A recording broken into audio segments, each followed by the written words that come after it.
6월 18일 화요일 아침 묵상에 함께 해주신 여러분들 환영합니다. 저희는 계속해서 마태복음 13장에 나타난 예수님의 하나님 나라 비유의 말씀들 묵상하고 있습니다. 오늘은 마태복음 13장 33절 말씀 읽고 같이 생각 나눠보도록 하겠습니다. 또 비유로 말씀하시되 천국은 마치 여자가 가루 서말 속에 갖다 넣어 전부 부풀게 한 누룩과 같으니라. 아멘. 어제에 이어지는 하나님 나라의 확장성과 영향력에 대한 두 번째 비유 말씀입니다. 내용은 이거죠. 하나님 나라는 어떤 거냐면 가루 서말 속에 넣어서 그 가루를 전부 부풀게 하는 누룩과 같다라는 겁니다. 자, 어저께 잠깐 생각해 보면 어저께는 작은 겨자씨, 눈에 보일까 말까한 작은 겨자씨를 농부가 심었더니 그 눈에 보일까 말까한 미미한 겨자씨가 자라서 풀보다 커지고 나무가 돼서 공중의 새가 깃들였다라는 게 내용이었습니다. 어저께 내용과 오늘 내용의 공통점들을 좀 생각해 보면 좋을 것 같습니다. 그것은 작은 것이 영향력을 미쳐서 자신이 커지던 그 주변을 변화시킨다라는 거죠. 작은 것, 미미한 것, 영향력을 미치는 일, 결과적으로 자기가 됐든 주변이 됐든 성장한다라는 것. 그리고 가장 중요한 것은 그 눈에 보일까 말까한 작은 씨를 심는 농부, 그 누룩을 가루 서말에 넣는 여인, 누군가 시작하는 그런 존재가 있다라는 공통점이 있죠. 그런데 이 얘기를, 이런 많은 공통점을 가지고 있는 두 얘기를 반복하셨다라는 것은 약간의 차이점들이 있기 때문인 것 같습니다.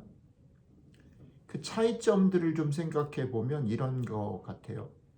어저께 우리가 읽고 묵상했던 씨는, 겨자 씨는 자신이 성장해서 풀보다 커지는 나무가 되죠.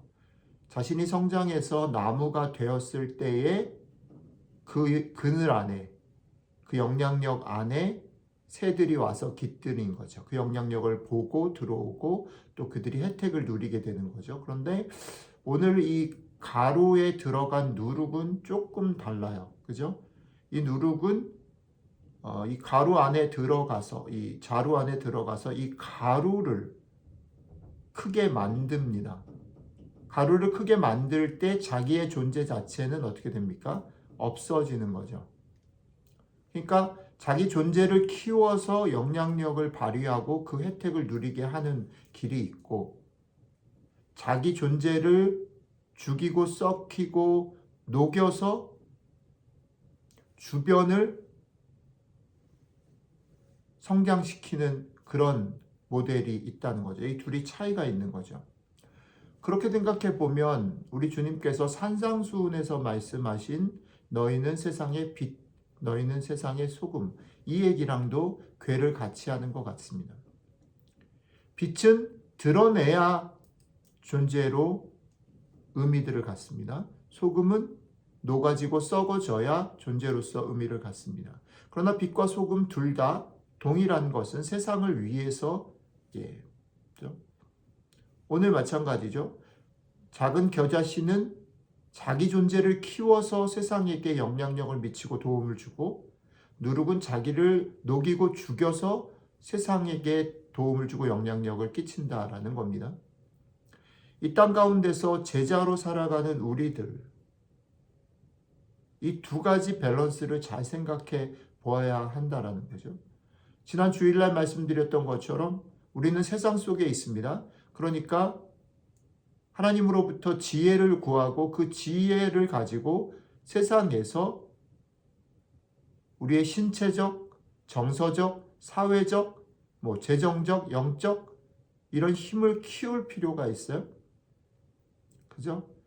우리를 가시덤불처럼 모함하고 질투하고 시기하는 그런 것들에 대해서 단단해질, 정서적으로 단단해질 필요가 있죠. 또 신체적으로도 그렇죠. 그리고 우리의 근육과 힘을 키워야 합니다. 그러니까 최선을 다해서 나에게 맡겨준 일들을 열심히 해서 우리가 나무가 되는 거, 성장하는 일들이 필요할 수 있습니다. 우리가 얼마큼 성장하느냐에 따라서 우리의 그늘이 생기고 그 그늘 안에 혜택을 받고 도움을 받을 수 있는 사람들이 존재할 수 있다는 거죠. 그러나 꼭 그런 길만 있는 것은 아닙니다. 우리가 존재 자체를 키웠을 때에 어떤 유혹에 빠질 수 있습니까? 그것을 자랑하고 그것이 축복인 양 생각할 수 있는 거죠. 그런데 그 반대의 길도 있는 것입니다. 누룩의 길이죠. 누룩의 길은 우리 주님이 걸어가셨던 것처럼 분명히 주님이 모든 것을 가지셨고 전능하신 하나님과 동일하신 분이신데 그럼에도 불구하고 그분은 이 땅에 오셨고 낮아지시고 결국 자신의 생명을 들이셨죠. 누룩의 길이 있습니다. 그 누룩의 길을 따라서 갈 때에 나는 존재가 없어지지만 내가 존재가 없어지고 희생하는 것을 통해서 내 주변의 사람들이 커지고 도움을 받고 혜택을 누릴 수 있는 것입니다. 이 두 가지가 우리에게 순간순간마다 필요에 따라 주어질 수 있는 겁니다. 이 길로 같은 것이죠. 그러니 이 균형을 맞추고 이 길이 요구되어질 때 이 길로, 이 길이 요구되어질 때 이 길로 우리는 우리의 삶들을 살아가야 할 것입니다. 오늘 이 말씀이 우리에게 이런 기도 제목을 주는 것 같아요. 주님, 오늘 하루 우리가 우리에게 놓인 삶을 최선을 다해서 살아내므로 하나님의 지혜를 구해서 이 세상 가운데 빛처럼 겨자씨처럼 살아내므로 우리의 그늘 안에 도움을 얻고 혜택을 얻는 사람들이 있게 도와주십시오. 또 그렇게 우리가 존재가 커지는 것뿐 아니라 우리의 존재를 내 가족을 위해서, 교회를 위해서, 또 이웃을 위해서, 사람들을 위해서 헌신하고 희생함으로 나는 드러나지 않지만 내가 수고하고 헌신하는 것들을 통해서 사람들이 유익을 얻고 혜택을 얻는 것을 짐으로, 책임감으로가 아니라 기쁨으로 감당할 수 있도록 도와주십시오.